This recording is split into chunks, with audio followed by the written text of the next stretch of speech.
Hello friends, welcome to our channel Lok Sabha exams powered by white board लिस्टा learning app. कैसे हैं दोस्तों, कैसी चल रही है आप सबकी प्रिपरेशन? जो कि हम लोग डिस्कस कर रहे हैं, जो लेबर लॉज से रिलेटेड टॉपिक्स है, लेबर लॉज, इंडस्ट्रियल रिलेशन, ठीक है। Exams like RRB, staff and welfare inspector, या यूपीएससी के द्वारा जो वैकेंसी आती है assistant provident fund commissioner, EPFO का, enforcement officer, account officer, many other management trainees and like that.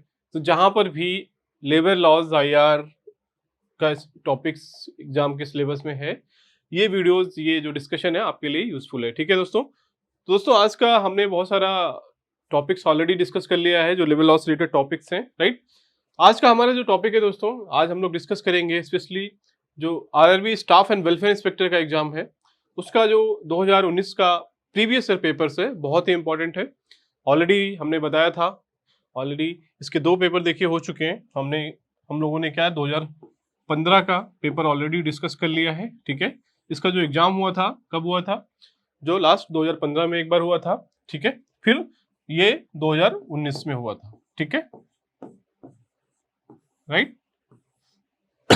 तो 2015 का जो पेपर है दोस्तों, हम लोगों ने ऑलरेडी डिस्कस कर लिया है इसको।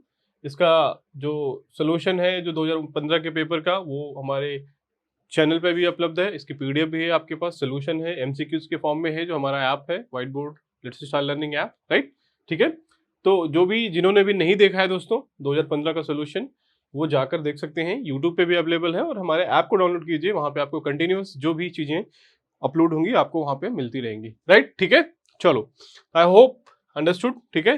तो 2015-2019 का 2 पेपर जो अवेलेबल है हमारे पास, जो एक रेफरेंस पॉइंट है किसी भी एग्जाम के लिए। हमने ऑलरेडी आपको बताया था दोस्तों, जिनको नहीं, जिन्होंने देखा है बहुत सारे वीडियोज में, हमने ऑलरेडी डिस्कस कर लिया है कि किसी भी एग्जाम की प्रिपरेशन के लिए, किसी भी एग्जाम के लिए there are 3 things which are very very important, right, ठीक है। किसी भी एग्जाम के लिए जो है, एग्जाम वहां पर देखिए 3 इंपॉर्टेंट थिंग्स, राइट। जस्ट मैं आपको बता दूं, जिन्होंने भी नहीं देखा है, अगर आप कोई भी एग्जाम की प्रिपरेशन कर रहे हैं, चाहे वो यूपीएससी हो, ठीक है, या कोई अदर एग्जाम, एसएससी या आरआरबी का स्टाफ वेलफेयर, या यूपीएससी के भी वैकेंसी आने वाली है, EPFO assistant provident fund commissioner, देखिए, ठीक है। देयर आर 3 इंपॉर्टेंट थिंग्स, बहुत ही इंपॉर्टेंट है, ठीक है।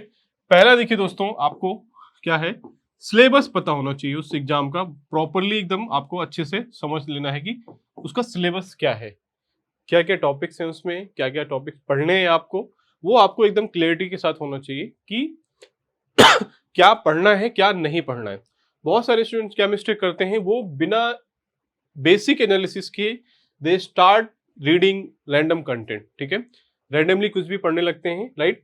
तो वो एक सही अप्रोच नहीं है एक्चुअली। अगर आप पूछेंगे मेरे प्रीवियस एक्सपीरियंस से, यूपीएससी की preparation I have cleared 3 prelims हमने क्लियर किया है, मेंस लिखे हैं 3, देन स्टेट पीएससी के बहुत सारे एग्जाम्स, ऑब्जेक्टिव एग्जाम्स क्लियर किए हैं। इस तरह से with my previous experience I can tell कि क्या इंपॉर्टेंट है और क्या मिस्टेक नहीं करना है एस्पिरेंट्स को, स्टूडेंट्स को, राइट, ठीक है।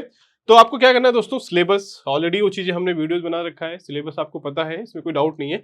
जस्ट मैं क्विकली आपको बता, दूसरा देखिए इंपॉर्टेंट क्या है, दूसरा इंपॉर्टेंट पैरामीटर है previous year papers. Previous year papers बहुत ही इंपॉर्टेंट दोस्तों किसी भी एग्जाम के लिए, ठीक है। पुराने साल का जो पेपर होता है, जब भी आप जो भी एग्जाम की तैयारी कर रहे हैं, चाहे वो आप यूपीएससी की तैयारी कर रहे हो, या यूपीपीसीएस कर रहे हो, स्टेट पीएससी की कर रहे हो, या आप एसएससी या सीजीएल जो भी कर रहे हो दोस्तों, सारे एग्जाम के लिए आपको क्या है, रेफरेंस रखना है प्रीवियस ईयर पेपर्स, ठीक है, कि किस टाइप के क्वेश्चन आते हैं, क्या बेसिक नेचर है क्वेश्चंस का, क्या फैक्ट्स पूछे जाते हैं एग्जाम में। क्योंकि नॉर्मली क्या होता है कि किसी भी एग्जाम में 20-30% तो रिपीटेशन रहता ही है, सेम टॉपिक से क्वेश्चन मिल जाते हैं, राइट। यूपीपी से जैसे एग्जाम मान लीजिए, आप एग्जाम्पल लेंगे, वहां पे तो 50% तक मिल जाते हैं। प्रीवियस ईयर पेपर अगर आपने कर लिया, घटना चक्री की एक बुक आती है पूरा अवलोकन करके, अगर आपने वो अच्छे से पढ़ लिया तो 50% तो आपको वहीं से मिल जाता है, ठीक है। तो ये सारी चीजें हैं, ठीक है। तो ये हुआ प्रीवियस। तीसरा देखिए दोस्तों क्या है,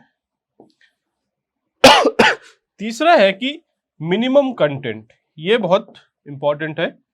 क्या है कि आपको जितना पॉसिबल होगा, हो सके, ठीक है, जितना पॉसिबल हो सके आप कम से कम कंटेंट, एक बुक लिस्ट बनाइए सोर्सेस की, ठीक है, जहां से आपको लगता है पहले एनालिसिस कीजिए, ठीक है, एक फाइनल कीजिए कि ये हम इतना ही पढ़ेंगे। क्योंकि आपके होता क्या है, आप कंटेंट इंटरनेट पे जाते हो, वहां पे डिफरेंट यूट्यूब चैनल्स हैं, बहुत सारे वीडियोज हैं, हमारी तरह बहुत सारे लाखों वीडियोज आजकल, लाखों यूट्यूब चैनल्स हैं, राइट। तो ठीक है, बट आपको वहां पे चूज करना है कि कौन सा बेस्ट है आपके लिए, आपको जो देख के लगता है कि ये यूजफुल है हमारे लिए, हमारे प्रिपरेशन के लिए यूजफुल है, आप उसको एक फॉलो कर लीजिए एंड स्टार्ट फॉलोइंग कंटिन्यूसली। ये एक अप्रोच होता है, एक स्ट्रेटजी होती है, राइट, अंडरस्टूड, ठीक है। तो ये तीन बातें दोस्तों बहुत इंपॉर्टेंट है, आपको ये तीनों बातें दिमाग में रखना है, बिल्कुल भी भूलना नहीं है। अगर आप प्रिपरेशन अच्छे से करना है और एफिशिएंटली अपने जो प्रिपरेशन है उसको ऑप्टिमाइज करना चाहते हैं, ठीक है, तैयारी तो सब कर रहे हैं बट सोल्यूशन रिजल्ट किसी किसी को मिलता है, क्यों? तो शायद वो थोड़ा सा डिफरेंट करते हैं अपनी प्रिपरेशन में, क्योंकि आजकल देखिए कंटेंट की कोई कमी नहीं है।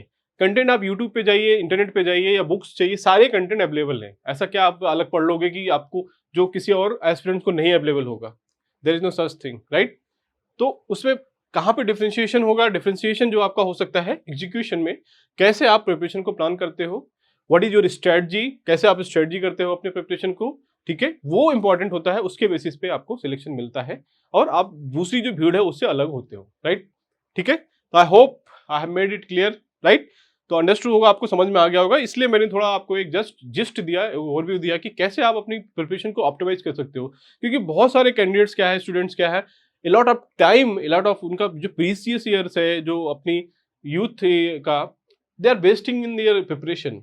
Not I will not say wasting, but they are investing a lot of things, time, money, but results नहीं आ रहा है। अल्टीमेटली बहुत सारे स्टूडेंट्स हैं जिनका सिलेक्शन नहीं हो रहा है या बहुत लेट हो रहा है, 40 ईयर्स तक प्रिपरेशन कर रहे हैं, ठीक है। इलाहाबाद में मैंने देखा है कि even after 45 people are staying there, वो प्रिपरेशन कर रहे हैं, स्टिल उनके बच्चे बड़े हो गए हैं जो ग्रेजुएशन कर रहे हैं या पोस्ट ग्रेजुएशन कर रहे हैं, ठीक है, बट वो अभी भी प्रिपरेशन की साइकिल में फंसे हुए हैं। इट्स अ विशियस साइकिल, एक जो दुष्चक्र है ये प्रिपरेशन का, उससे बाहर नहीं निकल पा रहे हैं, राइट। तो आपको क्या है, ये सब सारी चीजें थोड़ा सा ऑप्टिमाइज करना है अपने प्रिपरेशन को, राइट, ठीक है। तो चलिए विदाउट वेस्टिंग मच टाइम, चलिए हम लोग स्टार्ट करते हैं अपना डिस्कशन, राइट। तो आज हमारा जो डिस्कशन है दोस्तों, आपको पता है कि आज हम लोग डिस्कस करने जा रहे हैं जो 2019 का पेपर है, कौन सा, 2019 का, right, previous year paper. Specially देखिए हम फोकस करेंगे किस पे, प्रोफेशनल एबिलिटी का जो पार्ट है, राइट।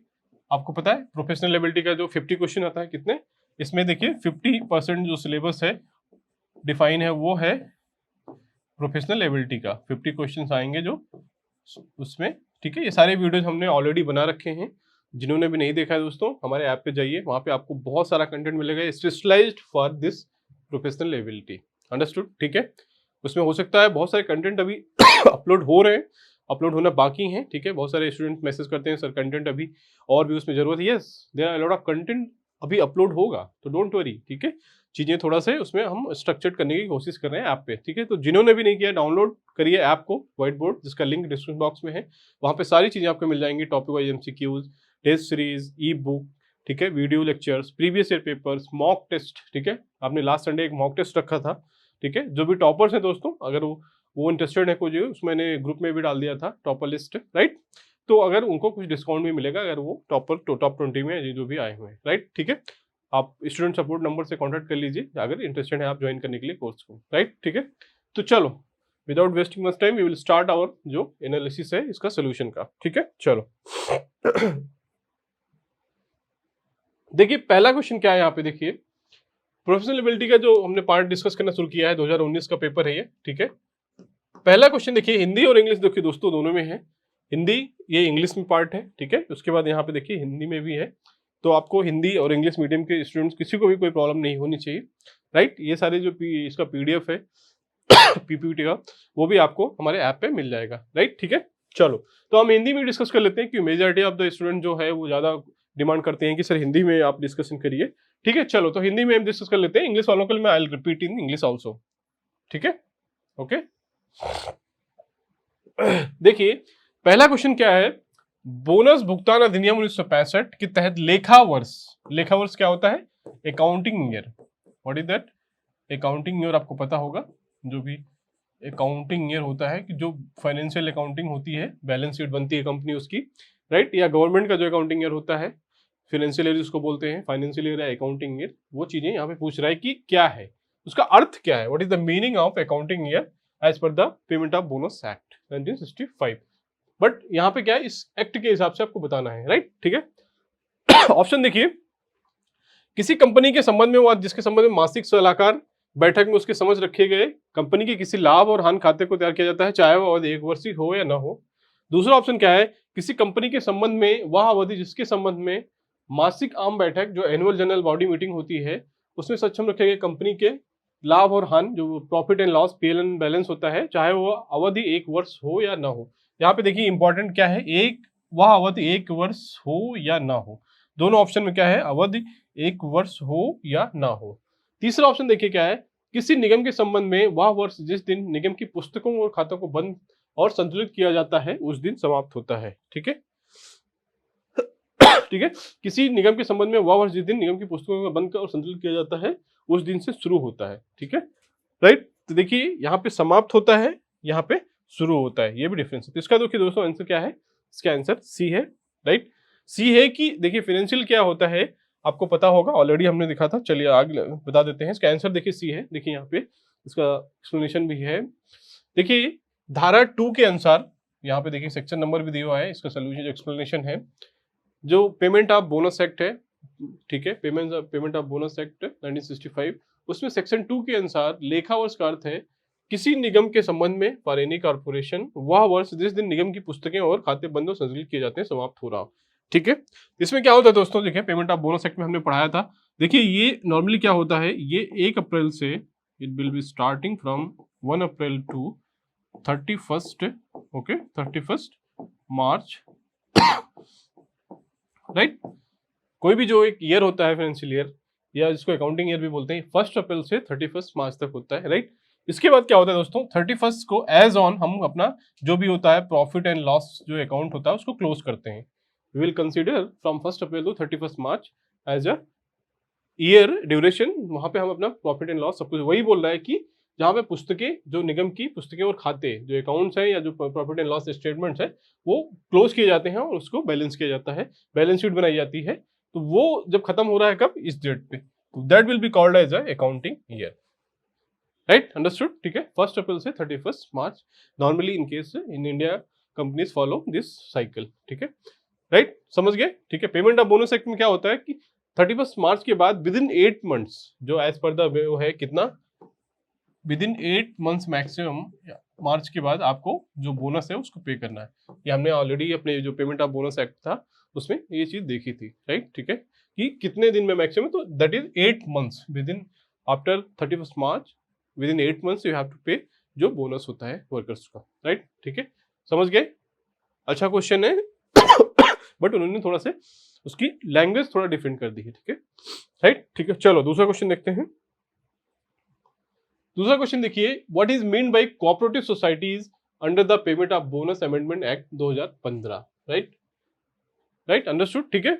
यहाँ पे डेफिनेशन पूछ रहा है कि कोऑपरेटिव सोसाइटी की डेफिनेशन क्या है, what is mean by, what is the meaning of cooperative society under the payment of bonus amendment act 2015, right. Option देखिए यहाँ पे बहुत सारे हैं, ठीक है। ऑप्शन देखिए क्या है, societies registered are deemed to be registered under, आपको पता है इंडिया में कोऑपरेटिव सोसाइटीज एक्ट 1920 है, ठीक है, ये इसके अंदर क्या होता है, रजिस्ट्रेशन होता है, ठीक है। तो इसके अंदर क्या है, देखिए एज पर द जो अमेंडमेंट था इसका आंसर क्या है, सोसाइटी रजिस्टर्ड और deemed to be registered under cooperative societies act 1912 2 of 1912, तो ये इसका आंसर क्या है, सी है, ठीक है। इसका सोल्यूशन हम देखेंगे अगली स्लाइड में। तो ये चीजें थोड़ा सा आपको डीप में थोड़ा सा पढ़ने की जरूरत है, यहाँ पे ये चीजें ध्यान देना है, राइट, ठीक है। तीसरा देखिए, तीसरा क्वेश्चन क्या है यहाँ पे, third question, which of the following section of the payment of wages amendments act 2013 deals with deduction for absences from the duty. आपको पता है कि मान लीजिए कोई वर्कर काम पे नहीं आ रहा है, एब्सेंट है, तो कौन सा सेक्शन डील करता है जो उसका डिडक्शन होता है, उसकी सैलरी में जो कटौती होती है। So that is the meaning of this question, right, as per the payment of wages amendment act 2017, right. देखिए ऑप्शंस क्या है, section 7(2)(b), section 7(2)(d), section 7(2)(a), right, ठीक है, यहाँ पे देखिए, देन सेक्शन 7(2)(c। इंपॉर्टेंट है ये, थोड़ा डीप में है क्वेश्चन, आपको क्या है थोड़ा इससे डीप में जाना पड़ेगा। जो एक्ट है ये पेमेंट मैंने बताया था जितने भी इंपॉर्टेंट एक्ट्स हैं जितने उसमें अमेंडमेंट्स हुए हैं, अगर कुछ इंपॉर्टेंट अमेंडमेंट्स हैं तो आप वो भी आपको पढ़ना है अच्छे से, एक बार उसको इंटरनेट पे देख लीजिए, राइट, ठीक है। उसको हम ट्राई करेंगे अमेंडमेंट्स पर एक स्पेशल वीडियो बनाने का, ठीक है, बट आप फिलहाल उसको रिफर करते रहिए, अंडरस्टूड, ठीक है। चलो, तो इसका आंसर देखिए 7(2)B, ओके, राइट। यहाँ पे देखिए अगली स्लाइड में हम इसको एक्सप्लेनेशन देख लेते हैं, ठीक है। देखिए हिंदी में सेम क्वेश्चन है कि भुगतान संशोधन अधिनियम 2015 के तहत, यहाँ पे थोड़ा सा मिस्टेक है, ये 17 नहीं है, ये 2015, सहकारी समिति से क्या अभिप्राय है। तो सहकारी समितियां आपको पता है कोऑपरेटिव सोसाइटी 1900 के तहत पंजीकृत मानी जाने वाली समितियां हैं, राइट। सेम थिंग यहाँ पे देखिए वहाँ पे, ठीक है। तो आई थिंक हिंदी और इंग्लिश में कोई दिक्कत नहीं होती, आप उसको पढ़ सकते हैं, राइट। देखिए चलिए, ये देखिए यहाँ पे एक्सप्लेनेशन दिया हुआ है कि बोनस भुगतान संशोधन अधिनियम 2015 के तहत सहकारी समितियों को सहकारी अधिनियम 1902 का सहकारी समितियों से संबंधित किसी राज्य में वर्तमान में लागू किसी अन्य कानून के तहत पंजीकृत मानी जाने वाली समितियों के रूप में परिभाषित किया गया है, राइट, ठीक है। तो ये यहाँ पे आप पढ़ लीजिए, ये इसका मीनिंग है, ठीक है। नाउ मजदूरी भुगतान संशोधन अधिनियम 2017 के अनुसार धारा 7 की उपधारा 2 के खंड खा के अंतर्गत केवल उस स्थानों को नियोजित की व्यक्ति की अनुपस्थिति कारण पर की जाती है, ठीक है, जो रोजगार की शर्तों के अनुसार उसे काम करने की आवश्यकता होती है। ऐसी अनुपस्थिति उस पूरी अवधि उसके किसी भाग के लिए समाप्त होती है जिस दिन उसे काम करने की आवश्यकता होती है। मतलब इसका मतलब यह है कि जहां पर भी एज पर द जो एम्प्लॉयमेंट कंडीशन है वहां पर उसको काम करने की जरूरत है, बट वो वहां पे अनुपस्थित है, तो then it will be called as A, वो क्या होगा कि वर्क से अनुपस्थिति उसके अंदर कटौती होगी उसके वेतन से, राइट, ठीक है। चलो आगे बढ़ते हैं।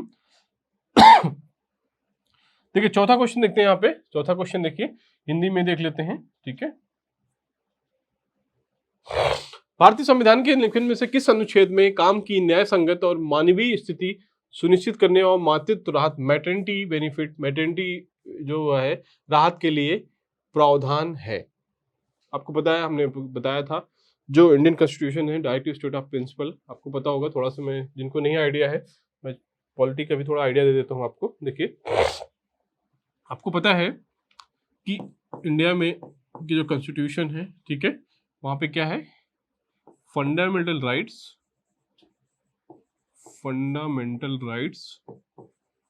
ठीक है, इंपॉर्टेंट है, मैंने बताया था फंडामेंटल राइट्स, ठीक है।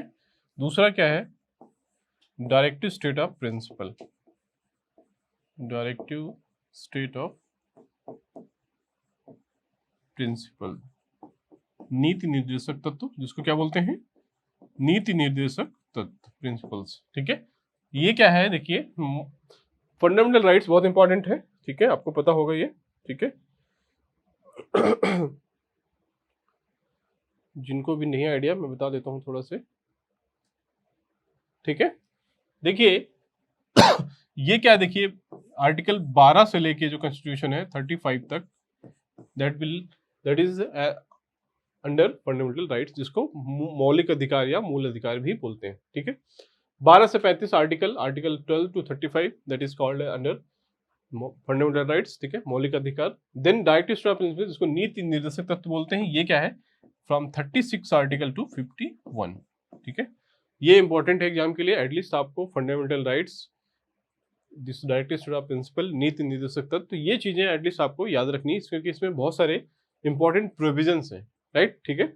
तो फंडा वही पूछा है यहाँ पे, देखिए यहाँ पे पूछा है क्या है, डायरेक्टिव स्टेट ऑफ प्रिंसिपल से क्वेश्चन पूछा है, तो ये आप जाइए, ये इस पे हम कोशिश करेंगे कि आपको पढ़ा भी दें, लेकिन फिलहाल आपको क्या है, पॉलिटी लक्ष्मीकांत जिनके पास नहीं है या लूसेंट में भी एटलीस्ट किस आर्टिकल का क्या मीनिंग है, किस आर्टिकल में क्या है, वो चीजें आपको पता होनी चाहिए। जैसे बहुत इंपॉर्टेंट है 19, आपको पता है फ्रीडम से रिलेटेड है, 20 राइट टू लाइफ से है, ठीक है। इस तरह से जो इंपॉर्टेंट आर्टिकल है, राइट, आर्टिकल 14 क्या है, इक्वलिटी बिफोर लॉ है, 15 क्या है, एम्प्लॉयमेंट में क्या है, इक्वलिटी होना चाहिए, राइट, ऑल दोस थिंग्स, जो भी इंपॉर्टेंट आर्टिकल्स है, फंडामेंटल्स राइट बहुत इंपॉर्टेंट है।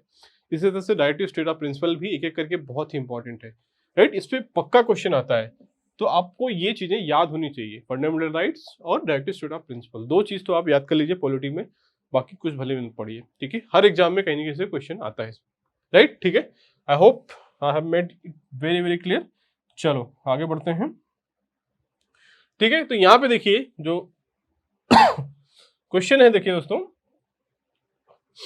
कि पूछ रहा है कि काम की न्याय संहिता और मानवीय स्थिति, ह्यूमन कंडीशंस सुनिश्चित करने, ह्यूमैनिटी और मैटरनिटी बेनिफिट, मैटरनिटी से रिलेटेड जो प्रोविजंस है वो किस आर्टिकल अनुच्छेद में डिफाइन किया गया है। तो वो डायरेक्टिव स्टेट ऑफ प्रिंसिपल में बताया था कि वो नीति निर्देशक तत्व जो स्टेट को एक तरह से गाइडलाइन है, those are not legally enforceable, आप कोर्ट नहीं जा सकते हो, but those are the like एक प्रिंसिपल्स है, एक डायरेक्शंस है गवर्नमेंट को कि गवर्नमेंट को वो चीजें करनी चाहिए। It's like in not obligatory but it's like advisory. ठीक है, तो देखिए अनुच्छेद जो 42 है, इसमें देखेंगे सोल्यूशन में, इसमें क्या है डिफाइन किया गया है कि आपको क्या करना है, ह्यूमन कंडीशन, वर्किंग कंडीशन रखना है एंड मैटरनिटी बेनिफिट देना है, जो भी प्रेग्नेंट लेडीज है उनको कुछ ये देना है। उसकी वजह से ही जो मैटरनिटी बेनिफिट एक्ट या जो चीजें आई हैं वो सब as per this article only they have enacted based on this, that is the philosophical base for those जो भी रिलैक्सेशन है विमेंस को दिया गया है, मैटरनिटी लीव या जो भी चीजें हैं, राइट। तो इंपॉर्टेंट है, तो आर्टिकल क्या 42। ठीक है, चलो यहाँ पे देख लेते हैं अगला क्वेश्चन, जो सोल्यूशन भी इसका देखिए। भारतीय संविधान अनुच्छेद में क्या है कि काम की न्यायसंगता और मानवीय परिस्थितियों में कहा गया है, राज्य काम की न्यायसंगता और मानवीय परिस्थितियों में सुनिश्चित करने मातृभाषा के लिए प्रावधान करेगा। ठीक है, state will have that provision, right, understood. ठीक है, चलो अगला क्वेश्चन देखते हैं यहाँ पे। अगला क्वेश्चन क्या है यहाँ पे देखिए, 5वां क्वेश्चन, भारतीय राष्ट्रीय ट्रेड यूनियन कांग्रेस INTUC की स्थापना कब हुई थी। ठीक है, आपको पता है इंडिया में मेजर कितने ट्रेड यूनियंस हैं, आपको उसका आइडिया होना चाहिए। ठीक है, जैसे यहाँ पे देखिए मेजर मैं बता देता हूँ, 6 to 7 जो मेजर ट्रेड यूनियंस हैं वो आपको पता होना चाहिए। इसका हम एक वीडियो भी बनाएंगे आपको, ट्रेड यूनियंस आपको पता होना चाहिए कब बनाई गई हैं। ठीक है, और उनका किस पार्टी से या किस से एफिलिएशन है, राइट। तो मेजरली देखिए 6-7 ट्रेड यूनियंस हैं जो आपको पता होनी चाहिए। यहाँ पे पूछा क्या, INTUC, ठीक है, Indian national trade union Congress. ठीक है, इसी तरह से देखिए है AITUC, ठीक है, दूसरा है BMS, ठीक है, तीसरा है लेफ्ट के बहुत सारे हैं। ठीक है, then BMS, AITUC, then INTUC, और भी हैं जो मैं यहाँ पे 2-3 इंपॉर्टेंट आपको बता रहा हूँ कि BMS भारतीय मजदूर संघ, all India trade union Congress, right. Left के इसी तरह से हैं, मतलब ठीक है, लेफ्ट की जो यूनियंस हैं उनके हैं, वो संगठन है। तो ये क्या है बेसिकली इंडिया में क्या रिकॉग्नाइज्ड यूनियंस है, ये आपको एक इंटरनेट जाइए लिस्ट, इसका हम देखिए एक वीडियो भी बना देंगे। तो कब कौन सा यूनियन फॉर्म हुआ, क्या बेसिक इनका नेचर है, किस, जैसे BMS is affiliated with Bharat BJP, like then AITUC is some political party, ठीक है, I think they are with left, I am not sure, this INTUC with Congress, like that they are some having affiliation, right. ठीक है, understood. CITU ऐसे बहुत सारे हैं। ठीक है, आपको बताया ना 6-7 मेजर ट्रेड यूनियंस है, तो आपको पता होना चाहिए कौन सा ट्रेड यूनियन कब फॉर्म किया गया, क्योंकि क्वेश्चन पूछ सकता है। यहाँ पे INTUC दिखा है, इसका आंसर क्या है, 1947, it was formed in the 1947, right. ठीक है, कब बनाया गया था, 1947 में जो INTUC था, राइट। यहाँ पे देखिए इसका एक्सप्लेनेशन भी है कि भारतीय राष्ट्रीय कांग्रेस ट्रेड यूनियन शाखा है। ठीक है, ये क्या है, भारतीय राष्ट्रीय कांग्रेस जो इंडियन नेशनल कांग्रेस में बताया था, it is affiliated with the Indian national Congress, जो कांग्रेस पार्टी है। ठीक है, इसकी स्थापना 3 मई 1947 को हुई थी और यह अंतरराष्ट्रीय ट्रेड यूनियन परिसंघ से संबंधित है। ठीक है, they are also affiliated with the international जो ट्रेड यूनियंस है, अंडरस्टूड। ठीक है, चलो आगे बढ़ते हैं, I hope it is clear.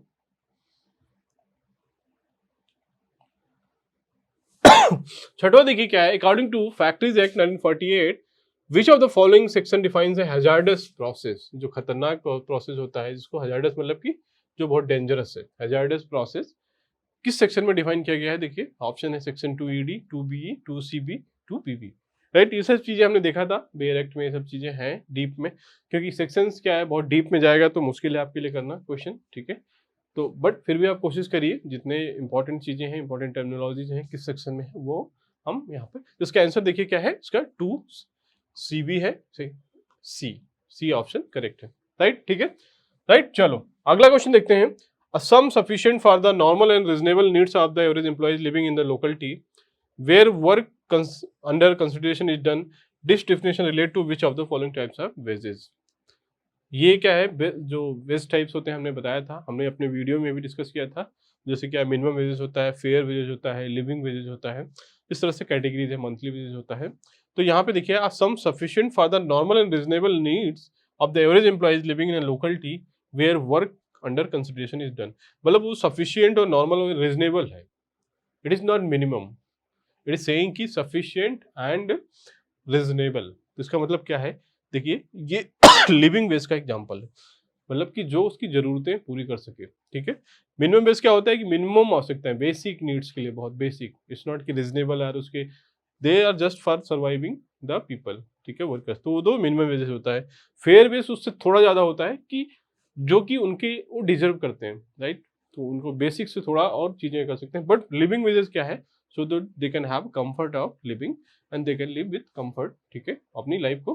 तो तीन तरह के क्या होते हैं देखिए वेजेस, इसमें क्या देखिए, पहला क्या होता है मिनिमम वेजेस, न्यूनतम मजदूरी, आपको ये चीजें पता होती हैं। यहाँ पे देखिए लिविंग वेज, मिनिमम वेजेस, इसके लिए हमने ऑलरेडी बताया था, इसके लिए गवर्नमेंट क्या डिक्लेयर करती है, government declares the minimum wages for the factories, for the state wise also it is declared, right. दूसरा क्या है, फेयर वेजेस, फेयर वेजेस, ठीक है,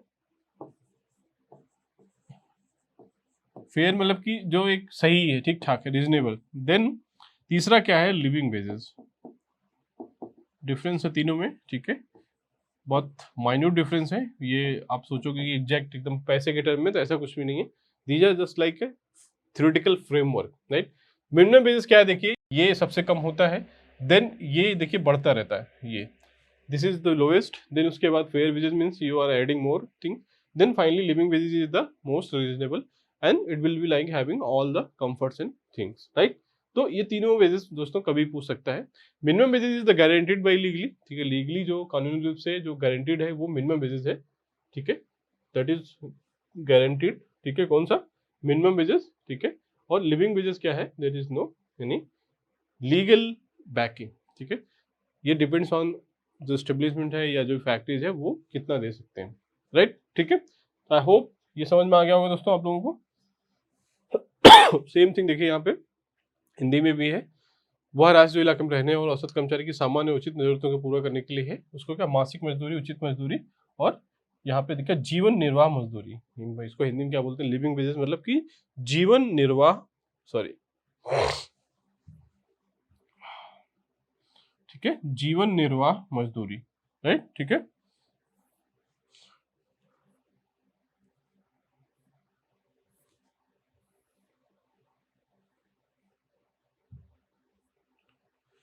ठीक है, जीवन निर्वाह मजदूरी, जीवन निर्वाह मजदूरी इसको बोलते हैं लिविंग वेजेस, राइट। तो इसका आंसर क्या है, देखिए ये है। चलिए आगे बढ़ते हैं। देखिए यहाँ पे इसका एक्सप्लेनेशन दिया है, वही सेम क्वेश्चंस के, आप इसको गो थ्रू कर लीजिए, पीडीएफ मिल जाएगी आपको ऐप पर। देखिए कारखाना अधिनियम इसके अनुसार अधिनियम की धारा 2 CB में खतरनाक प्रक्रिया, हजार्डस जिसको बोलते हैं, परिभाषित किया गया है। इस धारा में कहा गया है कि खतरनाक प्रक्रिया किसी उद्योग में प्रथम अनुसूची में निर्दिष्ट कोई भी प्रक्रिया गतिविधि, फर्स्ट शेड्यूल में एक्चुअली लिस्ट होता है, ठीक है, प्रथम जो सूची है, जहां तक विशेष देखभाल नहीं की जाती है, कच्चे माल, मध्यवर्ती, तैयार उत्पाद, उत्पाद स्वस्थ या समीकृत स्वास्थ्य को हम पहुंचा सकते हैं, और या सामान्य पर्यावरण को प्रदूषित करते हैं, ऐसे प्रोसेस को क्या है, हजार्डस प्रोसेस में डाला गया है, हजार्डस प्रोसेस की कैटेगरी में, राइट, ठीक है। सेम देखिए 7th क्वेश्चन की क्या है, निर्वाह मजदूरी एक न्यूनतम मजदूरी स्तर है, राइट। यहाँ पे वही सिंपल डेफिनेशन आप पढ़ लीजिए, ये निश्चित करने के लिए कि डिजाइन किया गया है कि कर्मचारी अपनी बुनियादी जरूरतें जैसे कि भोजन, आवास, कपड़े और स्वास्थ्य सेवा को पूरा करने के साथ साथ जीवन के उचित मानक को भी पूरा कर सके। ऐसा नहीं कि ये तो बेसिक नीड्स है, रोटी कपड़ा मकान, राइट, बट उसके साथ साथ क्या है, अपने उचित मानकों को, रिक्रिएशनल एक्टिविटी, बच्चों के एजुकेशन के लिए, ठीक है, ये सारी चीजें ये है, तो वो उसको निर्वाह वेतन बोला जाएगा, ठीक है। चलो देखिए 8वां क्वेश्चन देखते हैं। Which of the following section of the mines act 1952 defines the word mine. बहुत सिंपल क्वेश्चन है, इसको माइंस एक्ट की थ्योरी में भी देखेंगे, ठीक है। वर्ड माइन, खान कहाँ पे किस सेक्शन में डिफाइन किया है, सिंपल क्वेश्चन है, ठीक है। तो आपको देखिए section 2J, section 2I, section 2H, section 2K, इसका आंसर क्या है, देखिए सेक्शन 2J, राइट, ठीक है। ये सिंपल क्वेश्चन है बट अच्छा क्वेश्चन है। जितने भी देखिए एक्ट्स हैं उनके जो भी सेक्शन 2 है, मोस्टली जहाँ पर क्या डिफिनेशन दी गई है कि what is definition of mine, employ की डिफिनेशन क्या है, वर्कर्स की डिफिनेशन क्या है, एम्प्लॉयर की डिफिनेशन क्या है, ठीक है, फैक्ट्री की डिफिनेशन क्या है, वो चीजें आपको हर एक्ट का एटलीस्ट नोट डाउन कर लेना है, क्योंकि इस पे क्वेश्चन पूछा जाता है, राइट, अंडरस्टूड, ठीक है। तो चलो अगला question the 9th question. According to the payment of bonus amendment 2015 an employee other than an apprentice shall be entitled to get bonus if this month's salary or wage does not exceed. It is asking the limit कि how much, what is the limit of minimum wages जो है कि तभी उसको payment of bonus के लिए applicable होगा। उसको बोनस कब मिलेगा? जब उसकी सैलरी कितने से कम होगी, राइट? ठीक है, तो देखिए इसको ऑलरेडी हमने बहुत बार देखा था। 21,000 जो प्रेजेंट लिमिट है कितना है? 21,000 से ज़्यादा नहीं होनी चाहिए salary, otherwise you will not be eligible for bonus. आप एलिजिबल नहीं होंगे बोनस के लिए अगर आपकी सैलरी क्या 21,000 से पहले कम थी। 2015 में इसको रिवाइज किया गया 21,000, पहले ये शायद 10,000 या हाँ शायद 10 या 15,000 थी। ठीक है, चलो आगे बढ़ते हैं। I hope understood. यहाँ पे देखिए एक्सप्लेनेशन भी दिया है सेम चीज़ का, आप यहाँ पे पढ़ लीजिएगा, ये PDF मिल जाएगी आपको ऐप पे हमारे। देखिए दोनों के क्वेश्चन के एक्सप्लेनेशन दिए हैं। ठीक है, पहले देखिए 10,000 थी, पात्रता सीमा को 10,000 रुपये से बढ़ाकर 21,000 रुपये प्रतिमाह कर दिया गया। ठीक है, तो ऐसे यहाँ पे क्वेश्चन सिंपल भी आए हैं, राइट? ठीक है, चलो आगे बढ़ते हैं। अगला क्वेश्चन देखते हैं। Exempted employees is defined in the section of the Employees Provident Funds and Miscellaneous Provisions Act 1952. Exempted मतलब कि ऐसे एम्प्लॉयज जो कि एक्ट के अंदर एग्जेम्प्टेड है। ठीक है, वो किस सेक्शन में डिफाइन किया गया है? तो ऑप्शन देखिए, section 2G, section 2H, section 2FF, section 2J। तो इसका आंसर देखिए दोस्तों क्या है? Section 2FF। इसका सोल्यूशन अगले स्लाइड में हम देखेंगे, राइट? तो ये देखिए क्वेश्चंस कहाँ कहाँ पे बन रहे हैं, जो इंपॉर्टेंट कीवर्ड्स हैं, जो इंपॉर्टेंट प्रोविजंस हैं, उस पे पूछ रहा है, सेक्शन भी पूछ रहा है, कभी भी प्रोविजन भी पूछ रहा है। तो आपको अपनी प्रिपरेशन इसी तरह से करनी है, राइट? अंडरस्टूड। ठीक है, चलो अगला क्वेश्चन देखिए, यहाँ पे कंप्यूटर से रिलेटेड है। देखिए, it is a collection of programs that controls the execution of computer system and executes various processes in the computer. ठीक है, ये क्या कह रहा है कि कौन सा ये इनमें से कौन सा है जो की है कलेक्शन ऑफ प्रोग्राम्स, ये प्रोग्राम का कलेक्शन है और कंप्यूटर के एग्जीक्यूशन को कंट्रोल करता है। ये ऑलरेडी हमने बहुत बार देखा है, सिंपल क्वेश्चन है। ऑप्शन देखिए, operating system, task manager, control panel, computer peripherals. आपको पता है कि इसका आंसर क्या है? Operating system, right? क्या है? Operating system. ठीक है, जैसे विंडोज OS होता है, विंडोज, लाइनेक्स, रेड हैट, बहुत सारे जो हैं जो ये इसको डिफाइन करते हैं। चलो आगे बढ़ते हैं। देखिए सेम चीज यहाँ पे देखिए हिंदी में भी है। प्रोग्रामों का एक संग्रह जो कंप्यूटर सिस्टम के निष्पादन को नियंत्रित करता है और कंप्यूटर में विभिन्न प्रक्रियाओं को निष्पादित करता है, राइट? ठीक है, समझ गए? यहाँ पे देखिए एक्सप्लेनेशन भी है इसका, सारे क्वेश्चंस का, कि धारा 17 के तहत छूट नहीं दी जाएगी।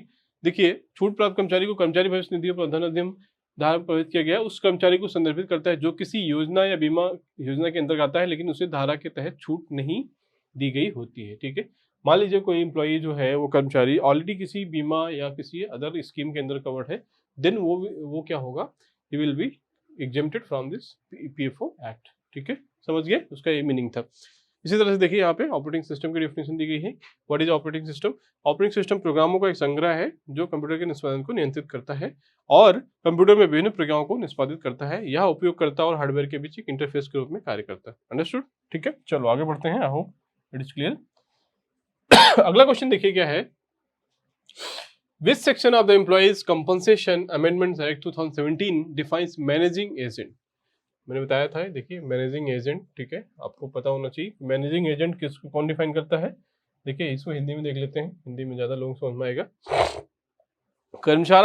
कर्मचारी मुआवजा संशोधन अधिनियम 2017 की कौन सी धारा प्रबंध एजेंट को प्रभावित करती है? ठीक है, परिभाषित करती है, राइट? ऑप्शन देखिए, धारा 2F, धारा 2G, धारा 13, धारा 2FF। तो इसका आंसर देखिए दोस्तों क्या है? धारा 2F, राइट? इंपॉर्टेंट है ये क्वेश्चन, इसका एक्सप्लेनेशन अगले स्लाइड में मिलेगा आपको। अगला क्वेश्चन देखिए क्या है। भारतीय संविधान के निम्नलिखित में कौन सा अनुच्छेद बेरोजगारी, वृद्धावस्था, बीमारी और विकलांगता के मामलों में सार्वजनिक सहायता प्राप्त करने के लिए प्रभावी प्रावधान बताता है? अभी हमने पहला क्वेश्चन, इसके पहले एक क्वेश्चन देखा था, सेम मैंने बताया था, नीति निर्देशक तत्व, डायरेक्टिव स्टेट ऑफ प्रिंसिपल से रिलेटेड क्वेश्चन बहुत बार पूछे जाते हैं एग्जाम में, और फंडामेंटल राइट से।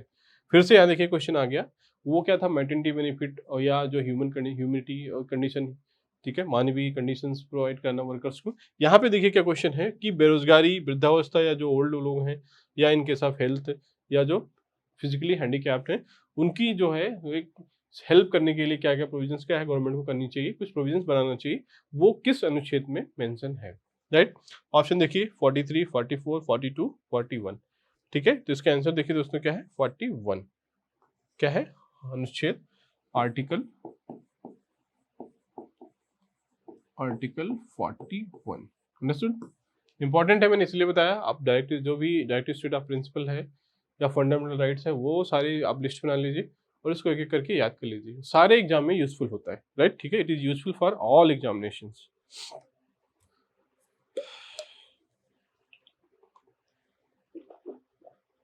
तबीयत थोड़ा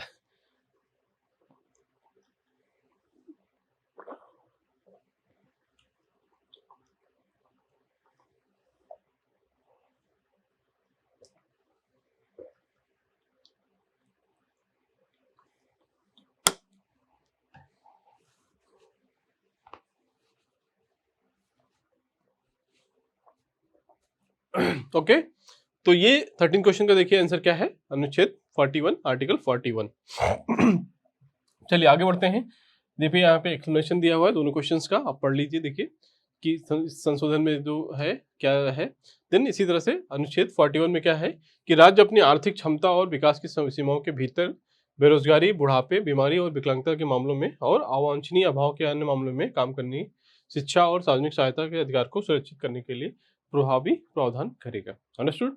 ठीक है, तो ये स्टेट की रिस्पॉन्सिबिलिटी है but it's not legally binding, क्योंकि ये लीगली इन्फोर्सेबल नहीं है। आपको पता है जो भी पॉलिटी के स्टूडेंट्स होंगे कि डायरेक्टिव स्टेट ऑफ प्रिंसिपल जो होता है, जो नीति निर्देशक तत्व है, वो लीगली इन्फोर्सेबल नहीं है। आप किसी कोर्ट में चैलेंज नहीं कर सकते हो कि ये प्रोविजन नहीं बनाया गया। ठीक है, ये जस्ट एक गाइडलाइन है।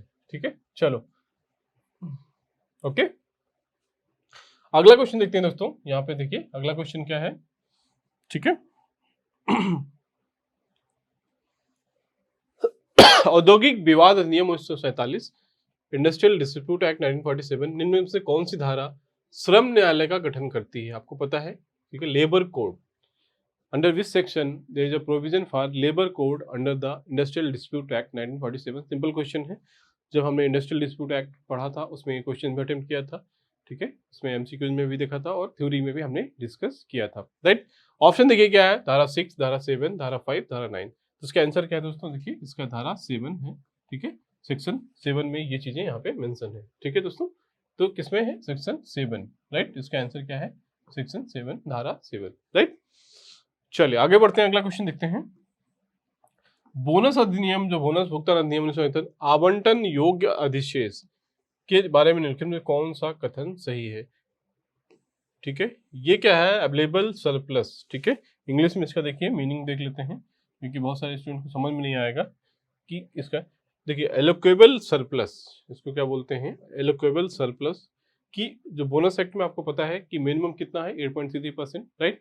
हमने ऑलरेडी देखा था क्या क्या है। देखिए बोनस एक्ट के हिसाब से क्या मिनिमम बोनस कितना देना है मिनिमम बोनस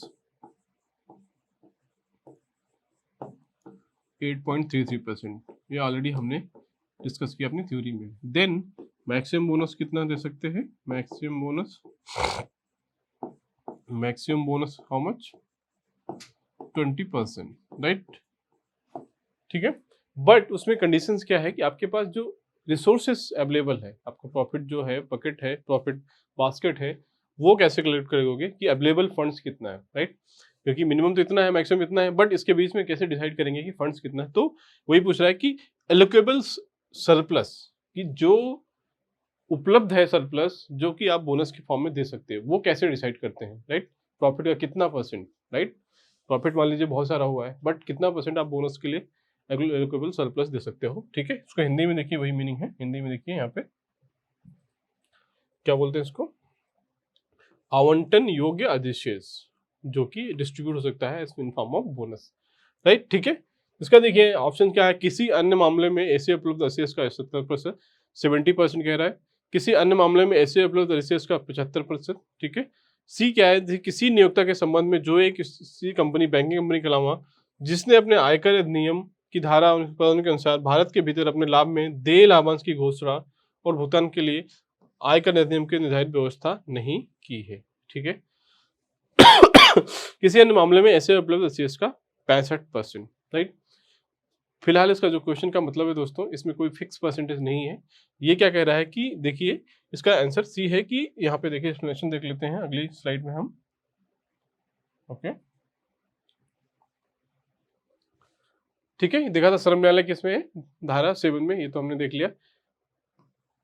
आवंटन योग्य अधिशेष से तात्पर्य है किसी लाभ उस कर्मचारी बोनस में वितरित करने के लिए उपलब्ध है।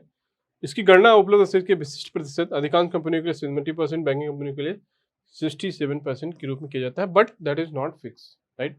इसका कोई फिक्स परसेंटेज नहीं है, बट इस हिसाब से किया जाता है, ये इसका आवंटन, राइट, अंडरस्टूड। ठीक है, थोड़ा सा डीप में क्वेश्चन है दोस्तों, ठीक है, इसको अंडरस्टैंड करने के लिए थोड़ा सा आपको टाइम लगेगा, right, okay, don't worry.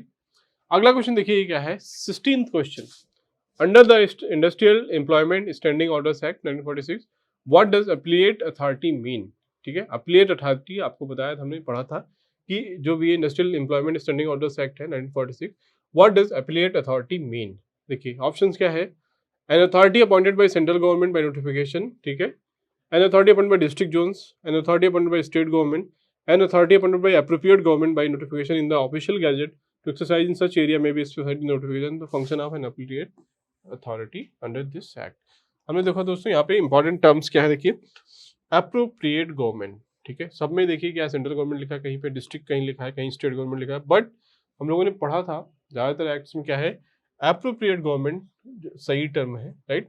Appropriate government में क्या है, स्टेट गवर्नमेंट भी आ सकता है डिपेंडिंग ऑन एक्ट, और सेंट्रल गवर्नमेंट भी हो सकता है, राइट। इसलिए एप्रोप्रिएट गवर्नमेंट जहाँ भी है वो उसका नॉर्मली करेक्ट आंसर होगा, ठीक है। तो इसलिए इसका आंसर क्या है, देखिए डी, ठीक है, an authority appointed by appropriate government, वो क्या होगी, एप्लीएट अथॉरिटी होगी, अपीली अधिकार के लिए होगी, ठीक है, राइट, ठीक है, समझ गए।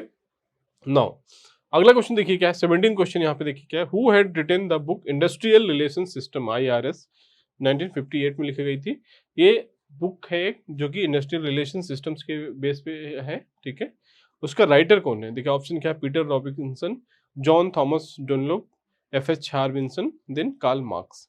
तो ये क्या फैक्चुअल है दोस्तों, इसका आंसर क्या है, देखिए पूछ सकता है फिर से, आप एक दिमाग में रखना है, जॉन थॉमस डनलोप, ओके। तो ये इसका आंसर है, राइट, अंडरस्टूड, ठीक है। चलिए आगे बढ़ते हैं। देखिए सेम चीज़ यहाँ पे हिंदी में भी है, मैं इसको हिंदी में रिपीट नहीं कर रहा हूँ, आप लोग इसको पढ़ लीजिएगा हिंदी में, आई थिंक किसी को कंफ्यूजन नहीं होना चाहिए, क्योंकि I am explaining both Hindi and English as well, right, understood, ठीक है। चलो आगे बढ़ते हैं, ये क्वेश्चन ऑलरेडी हमने देख लिया, ओके। चलो यहाँ पे देखिए वही सेम उसका एक्सप्लेनेशन है, ठीक है, अपीलेट अथॉरिटी कौन होता है, तो we are not going into deep. चलो अगला क्वेश्चन देखते हैं। A memory is computer storage that maintains the data only while the device is powered on। Computer का थ्योरी दोस्तों हम लोगों ने पढ़ा था ऑलरेडी, उसमें देखा था हम लोगों ने कि वोलेटाइल मेमोरी क्या होती है, नॉन वोलेटाइल मेमोरी क्या होती है, ठीक है, परमानेंट मेमोरी कौन सी होती है, कौन सी नॉन परमानेंट होती है, राइट। ये सारी चीजें हम देखा था, सिंपल क्वेश्चन है, सिंपल क्वेश्चन पूछ रहे हैं कंप्यूटर में। देखिए रहा है computer storage that maintain data only when device is powered on, मतलब जब तक पावर है, लाइट है, तभी तक उसमें डेटा स्टोर होता है, इसका मतलब क्या है, वो नॉन परमानेंट है या वोलेटाइल है, राइट। तो वहाँ पे देखिए ऑप्शन क्या है, non volatile, non configurable, configurable, non volatile. तो क्या है, वोलेटाइल, मतलब कि ये इसका जैसे ही आप पावर ऑफ करोगे ये इसका जो डेटा है वो उड़ जाएगा उसमें से, right, it will B erased, ठीक है। जैसे हमारा रैम होता है, जो सिस्टम का रैम होता है, रैंडम एक्सेस मेमोरी, वो क्या है, वोलेटाइल मेमोरी, राइट। तो कंप्यूटर ऑलरेडी हमने थ्योरी क्लासेस इसका डिस्कस किया था, एक प्रॉपर पूरा जो थ्योरी पूछ सकता है जनरल सेंस में, राइट, वो वीडियो हमारे यहाँ पे अवेलेबल है दोस्तों, जो भी इंटरेस्टेड हैं वो जाकर हमारे इस वीडियो को भी देख सकते हैं, वहाँ पे आपको कंप्लीट थ्योरी मिल जाएगी इसकी जो कंप्यूटर से रिलेटेड है, राइट, ठीक है। चलो अगला क्वेश्चन देखते हैं यहाँ पे। As on October 2020 under the Atal pension Yojana the subscriber would receive the fixed minimum pension of per month depending on their contribution। दोस्तों आपको पता है, मैंने देखा था ये जो सोशल सिक्योरिटी स्कीम है, ये कहाँ पे है, अटल पेंशन योजना, बहुत इंपॉर्टेंट है, ठीक है, अटल पेंशन योजना, ठीक है। ऐसी 5-6 स्कीम है जिसपे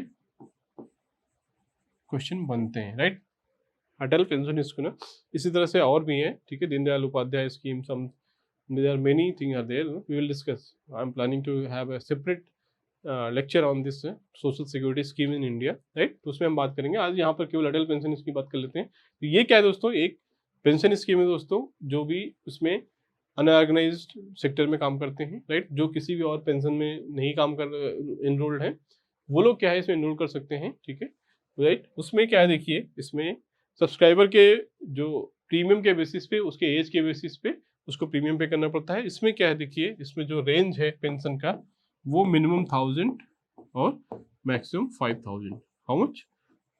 मिनिमम 5 तो 1000 आपको मिलेगी पेंशन और मैक्सिमम पेंशन जो होगी वो 5000 मिलेगी आपको, राइट। तो 1000 से 5000 based on your age contribution आप चॉइस कर सकते हो कि आपको कितना। तो वही पूछ रहा है कि मिनिमम कितना मिलेगी, मिनिमम पेंशन। तो उसका आंसर देखिए 1000 as per the Atal pension scheme, 1000 इसका आंसर होगा। ठीक है, समझ गए? ठीक है, ये सारी चीज़ें हम लोग डिटेल में पूरा बात करेंगे। सेम चीज़ यहाँ पे देखिए हिंदी में भी है, राइट। ठीक है, तो आई am not going into detail. देखिए यहाँ पे एक्सप्लेनेशन भी है, राइट। ठीक है, 1000 रुपये से 5000 रुपये तक की न्यूनतम पेंशन मिलेगी। सटीक राशि उसके योगदान और चयनित पेंशन राशि पे बेस्ड ऑन योर कॉन्ट्रीब्यूशन, आप कितना पेंशन चाहिए उसके हिसाब से आपका कॉन्ट्रीब्यूशन जो प्रीमियम होगा वो डिसाइड होगा, राइट। ठीक है, समझ गए? चलो आगे बढ़ते हैं। अगला क्वेश्चन देखते हैं जो 20th। According to section 2F of the factories act, week means सप्ताह, वीक मतलब कि सप्ताह का मीनिंग क्या है? What is the meaning of सप्ताह? एक सप्ताह कब से होगा? ऑलरेडी हमने बहुत बार ये क्वेश्चन देखा है, अच्छा क्वेश्चन है। देखिए हमने ये फैक्टरीज एक्ट का जब अपना लेक्चर देखा था वहाँ पे भी चीजें हमने कराई थी एमसीक्यू फॉर्म में भी। वीक का मतलब देखिए ऑप्शन क्या है दोस्तों, period of 6 days beginning eight midnight on Sunday night, right. यहाँ यहीं पे इंपॉर्टेंट है, संडे नाइट से स्टार्ट बोल रहा है, ठीक है। A period of 7 days beginning the morning on Sunday, ठीक है। 6 day beginning on the evening on Saturday, ठीक है। देन है 7 days beginning at the mid night of Saturday, right. आपको क्या लगता है? ये चीज़ हमने पढ़ी है क्लास में, लेक्चर में। आपको ये क्वेश्चन जरूर अटेम्प्ट करना चाहिए, ये आपको सही मार्क करना है, राइट। देखिए हमने बताया था कि जो वीक होता है सप्ताह का मीनिंग की सैटरडे मिडनाइट के बाद से 7 days का जो पीरियड होता है that will be called as a 1 week. कब से? Midnight of Saturday. कुछ लोगों को, बहुत सारे लोग कंफ्यूजन होगा कि वो मंडे से सोच रहे होंगे सप्ताह शुरू होता है। नो, जो as per the factories act है वो midnight of Sunday, sorry Saturday, sorry it is Saturday, शनिवार की आधी रात जो 12 बजे के बाद से एक वीक स्टार्ट हो जाता है, ठीक है, फॉर 7 days, राइट। तो ये मीनिंग है as per the factories act, ये इंपॉर्टेंट है। हमने अपने जो भी फैक्ट्री एक्ट का डिस्कशन था वहां पर भी देखा था, राइट। ठीक है, समझ गए? इसमें कोई डाउट नहीं होना चाहिए। चलो यहाँ पे देखिए सेम चीज हिंदी है, ये भी पूछ सकता है। धारा 2F इंपॉर्टेंट है कि सप्ताह किस सेक्शन में डिफाइंड है, तो सेक्शन 2F, धारा 2F। ये चीजें आप जब क्वेश्चन पढ़िए तो इसमें जो और क्वेश्चन बन सकते हैं उसमें भी थोड़ा फोकस किया करिए, राइट। ठीक है, देखिए यहाँ पे वही चीजें, यहाँ पे उसका एक्सप्लेनेशन है कि तात्पर्य शनिवार की रात को मध्य रात्रि से प्रारंभ होने वाले 7 दिनों की अवधि है या किसी एनी रात से जिसे कारखाना मुख्य निरीक्षक द्वारा किसी विशेष क्षेत्र के लिए लिखित रूप में अनुमोदित किया जाता है। नॉर्मल केस में क्या है, सैटरडे मिडनाइट, बट जो कारखाना मुख्य निरीक्षक होता है, मान लीजिए कुछ स्पेशल कंडीशन की वजह से या कुछ ऐसा रीजनल रिस्ट्रिक्शन है जिसकी वजह से अगर वो चेंज करता है इसका मीनिंग जो, तो वो कर सकते हैं किसी नोटिफिकेशन से। बट नॉर्मल केस में क्या है, it is as per the Saturday midnight. Understood, right. ठीक है, चलो आगे बढ़ते हैं। अगला क्वेश्चन देखिए क्या है, 21। According to right to information act, third party means. Right to information act भी दोस्तों हम लोगों ने देखा था अपने, इस पे जो बेसिक क्वेश्चन बन सकता है, राइट। तो यहाँ पे पूछ रहा है कि थर्ड पार्टी कौन, किसको बोलते हैं हम लोग, ठीक है। इस पर ऑप्शन देखिए, government office other than citizen making a request for information, a legal cell other than the citizen making a request for information, a voluntary organization making a request for information, a person other than a citizen making a request for information and includes a public authority, okay, ठीक है। a person other than a citizen making a request for information and includes a public authority, ठीक है। मान लीजिए इसमें third party का meaning क्या है दोस्तों, कि जो बंदा उससे अफेक्टेड नहीं या उससे नहीं रिलेटेड है, अगर वो कोई दूसरा बंदा किसी इंफॉर्मेशन लेना चाहता है, then he will be called as a third party. वही इसका मीनिंग है, person other than the citizen making a request for information and includes a public authority, right. तो जो बंदा आरटीआई क्वेरी लगा रहा है उसके अलावा जो दूसरा पर्सन होगा that will be treated as a third party. It may be any public authority also, मान लीजिए कोई गवर्नमेंट संस्था है, कोई गवर्नमेंट ऑर्गेनाइजेशन है, वो भी it will be also considered as a third party, right? So 22nd question देखते हैं। According to Mines Act 1952, mine means any excavation where any operation for the purpose of searching for obtaining minerals has been being carried out. Which of the following is not included in definition, right? ठीक है, ये एक mines की definition दी है दोस्तों as per. इसमें पूछ रहा है कौन सा इसमें नहीं इंक्लूड है। ऑप्शन देखिए क्या, all offensive works being carried out in or resistant to mine, right. All power station of supplying electricity, all shafts in addition to will belonging to mine, all levels and inclined planes in the course of being driven. तो ये mines की एक definition दिया कि कहाँ पर जहाँ पे कुछ माइंस एक्टिविटी, बट वहाँ पे ये चीज़ भी है जो डेफिनेशन है कि all offensive works being carried out in or adjacent to the mine. मान लीजिए जो माइन के बगल में एडजेसेंट में है वहाँ पे कोई ऑफेंसिव एक्टिविटीज जो भी होता है वर्क कैरिड आउट होता है, that will B part also part of mines. Okay, समझ गए? ठीक है, चलो आगे बढ़ते हैं।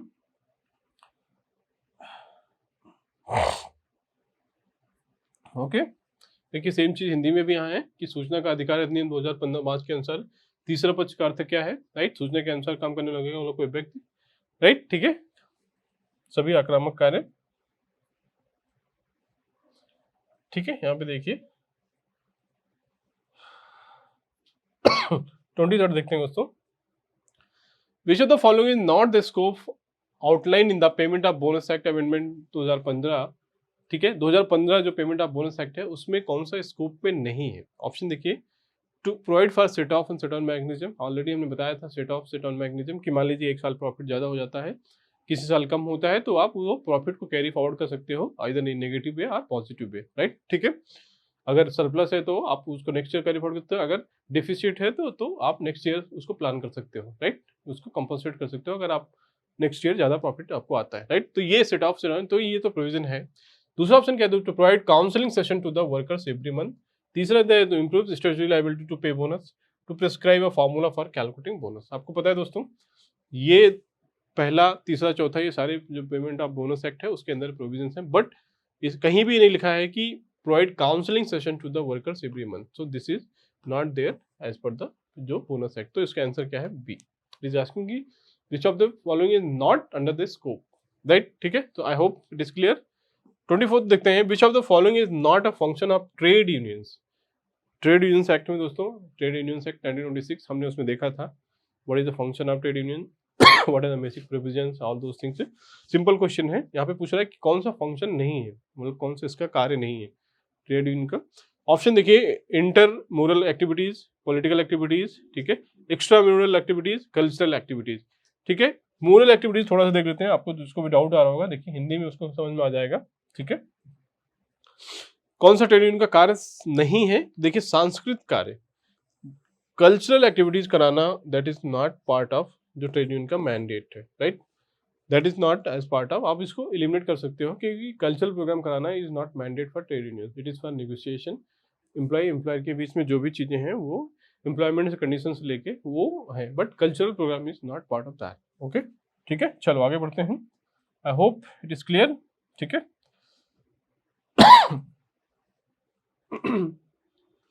देखिए दोस्तों यहाँ पे 25th question, which of the following is not the function of commissioner under the employees compensation amendment act 2017। Option देखिए, monthly appraisal report preparation, settlement of dispute claims, disposal of cases of injuries while involving death, revision of periodical payments, right? आपको पता है दोस्तों कि जो ये सब चीजें हैं क्या है, नॉट फंक्शन, तो मंथली अप्रेजल रिपोर्ट प्रिपरेशन ऐसा कुछ वो नहीं है, इसका आंसर क्या है? ये हो जाएगा, this is not part of. आपको देखा था कि employees compensation act, monthly appraisal report preparation ऐसा कुछ नहीं है, मैंडेट नहीं है as per this act, right? 26 देखें, 26 question, as per section 28 of the mines act, a person, no person shall be allowed to work in mines more than days in 1 week.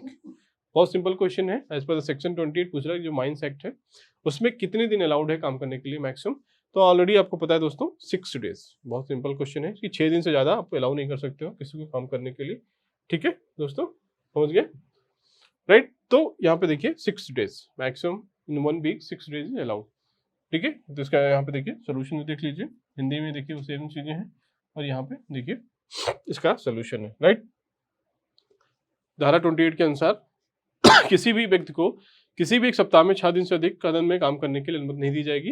यह धारा सभी खान श्रमिकों के लिए साप्ताहिक विश्राम दिवस सुनिश्चित करती है, मतलब वीकली 1 डे रेस्ट आपको कंपल्सरी देना है जो भी खान में काम करने वाले वर्कर्स हैं, श्रमिक हैं, राइट? ठीक है, ओके दोस्तों, तो दोस्तों ये हमारा हमने लगभग 25-26 क्वेश्चन डिस्कस किया।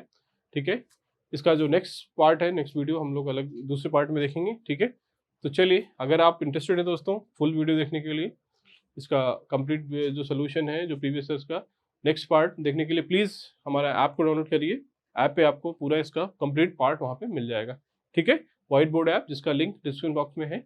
वहाँ पे और भी सारी चीज़ें, जितनी भी डिटेल्स हैं दोस्तों, आपको बहुत सारा content like MCQs, topic wise MCQs, e book, then test series, सारी चीज़ें आपको हमारे ऐप पे मिल जाएंगी, राइट। तो चलिए, तो डाउनलोड कीजिए ऐप को, वहाँ पे आपको पूरा कंटेंट मिलेगा।